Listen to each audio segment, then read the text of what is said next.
Last month I met a few of my friends at a bar. My girlfriend and I have a mutual group of friends, and we all hang out from time to time. It was a fun night as we all caught up with what's been going on in everyone's life. After a night of heavy drinking, we all went home. I woke up in my bed the next morning, only to realize I couldn't find my phone. My girlfriend was lying next to me in her drunken stoop and I asked her to call it. She did so and put it on speaker. My phone was receiving a call but I couldn't hear it ringing anywhere. I figured perhaps I had put it on vibration or silent last night and forgotten. I called again and to my surprise someone picked up. I was immediately taken aback. I said hello but I didn't hear anything back. All I heard was heavy breathing on the other side. I said hello again and still nothing. At that point, my girlfriend rolled over and was now awake. She looked at me with confusion. The room was silent. The only sound there was in the room was the heavy breathing coming from the phone. I disconnected the call and figured I must have lost it at the bar last night. I decided to go back to have a look around. I got to the bar and I couldn't find it.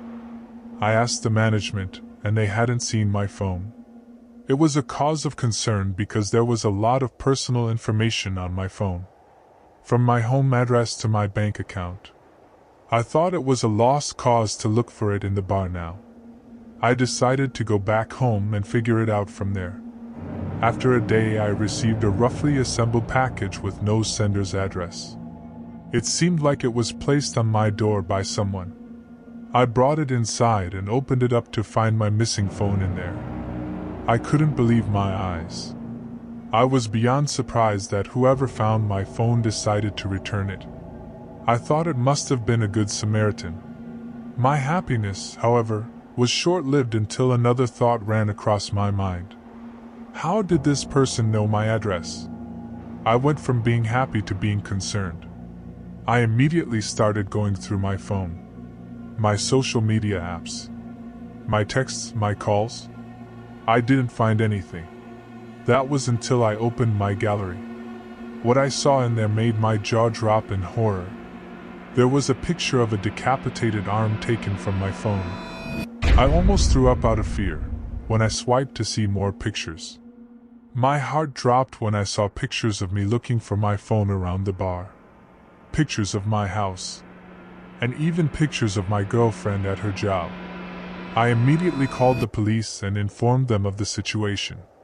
There was not much they could do though. When my girlfriend came home I told her about everything and we immediately left our house and moved in with our friends to look for a new place. We didn't feel safe in our house anymore and from what we saw on my phone we didn't feel comfortable knowing that some psycho knows where we live. My girlfriend even quit her job out of fear of being followed to our new place and putting more people in danger. You might think this was an overreaction on our part. But I can't help but feel that it was because of this decision that we're alive to tell this story. After this, I keep remembering those heavy breathing sounds and although I didn't see this person's face I keep imagining what they might look like. Do they look dangerous or are they perhaps just an average-looking person that blends into the crowd? When I was 7 years old, I used to hang out with the kids on my block. We lived pretty close by and our families knew each other. We were a group of 6. It included me, my friends Ryan, Cody, Elizabeth and Anna, who were sisters. One day, Ryan's parents decided to throw him a birthday party and we were all invited to it. We were having a good time laughing and playing around as kids do. We were playing soccer in the backyard while Ryan's dad was grilling meat close by. A little while later, a birthday clown showed up.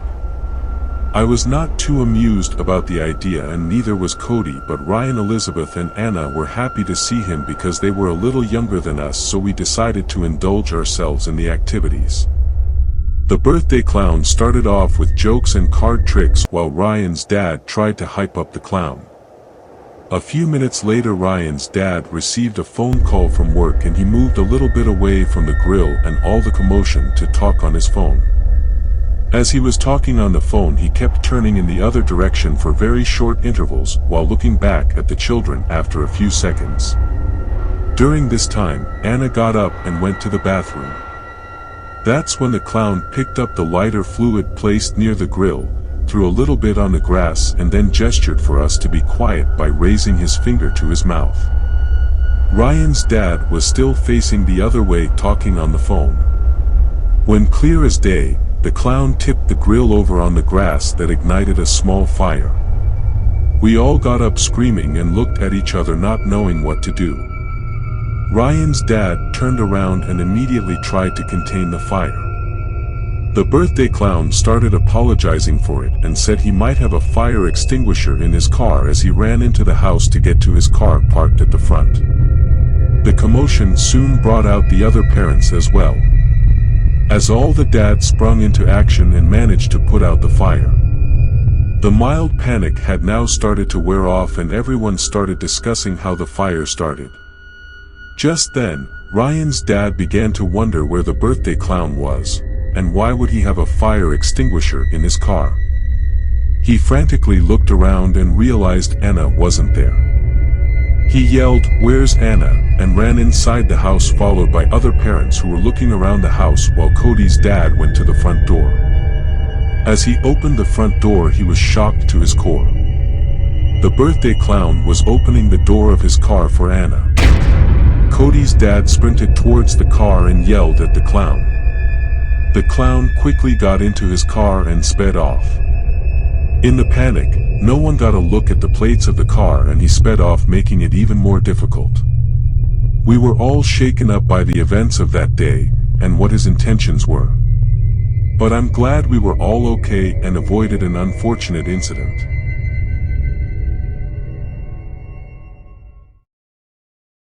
Last summer, my friends and I decided to visit Disneyland. We were a group of 5, my friend Matthew, his girlfriend Ashley, and her friends Lauren and Amber. I have never been a Disney fan, so it wasn't my favorite destination to go to. But even I was intrigued by the whole aura surrounding Disney. Ashley's friend Lauren could be described as a Disney adult, which I found kind of annoying, but then again it was her birthday and we were there to celebrate, so her interests didn't bother me too much. Besides, I was much closer to Matthew and Ashley. So in all fairness, I was just there for the ride and walking much closer to Matthew, while Ashley kept the women company walking directly behind us. Regardless of what I felt about Disneyland, I was having fun. It was about the company for me because waiting in lines was tiresome. So it was somewhat of a hit or miss day for me. But it wasn't about me, it was Lauren's big day, so I decided to soldier through for Matthew and Ashley. I wish that was all I had to say, but unfortunately, one event ruined Disneyland for us forever. We were walking towards the Space Mountain attraction when we first saw a goofy mascot standing in the corner looking in our direction. It was due to his mask that we couldn't have been sure if he was looking directly at us or not, but he was certainly looking in our direction. He stuck out like a sour thumb. He didn't look like he belonged there. Yes, he was a mascot, but his suit looked dirty and all worn out. We could see dark patches all over his costume. Matthew even turned to the group and made a joke that Goofy has been living a hard life.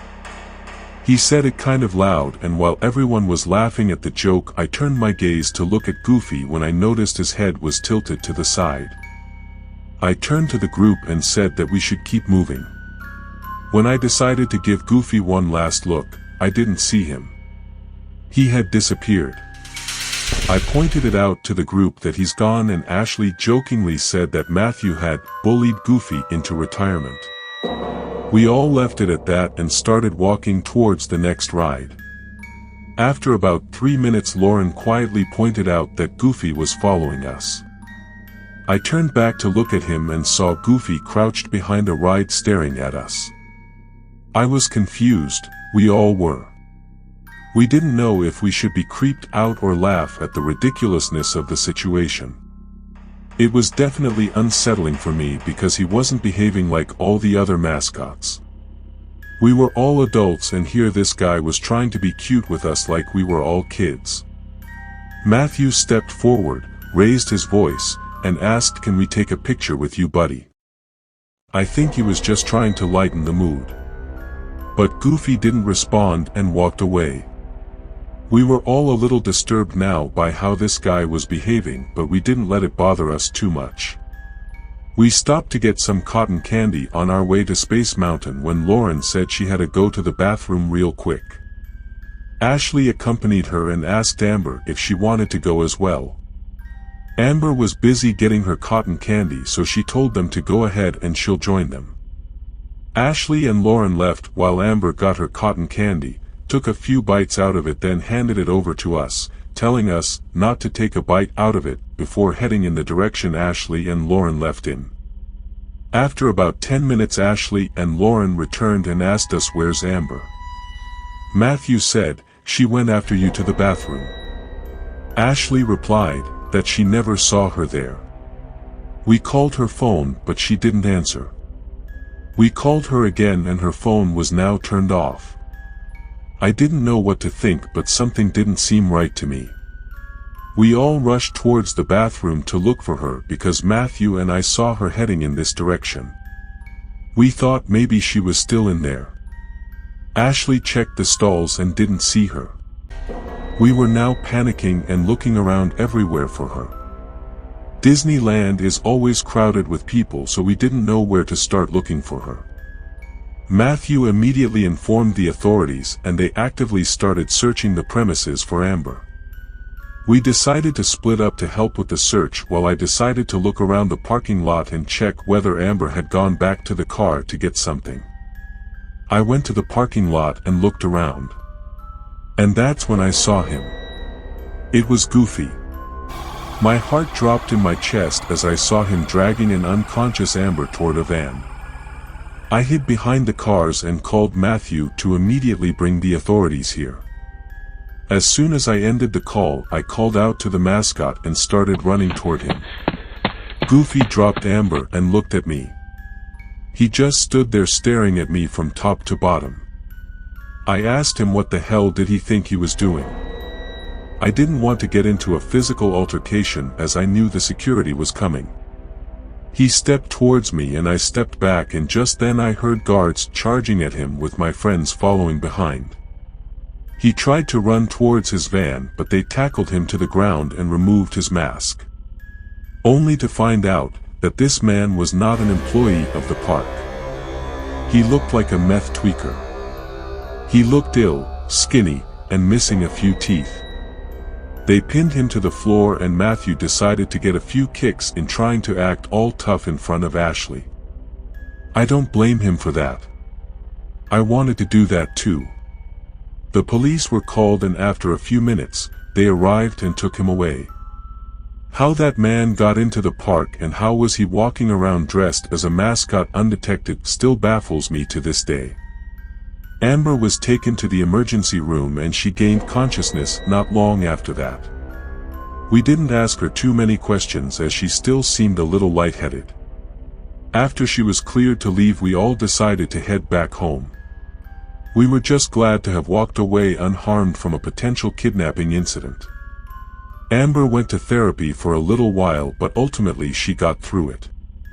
This only goes to show that you can find danger at even the happiest place on earth.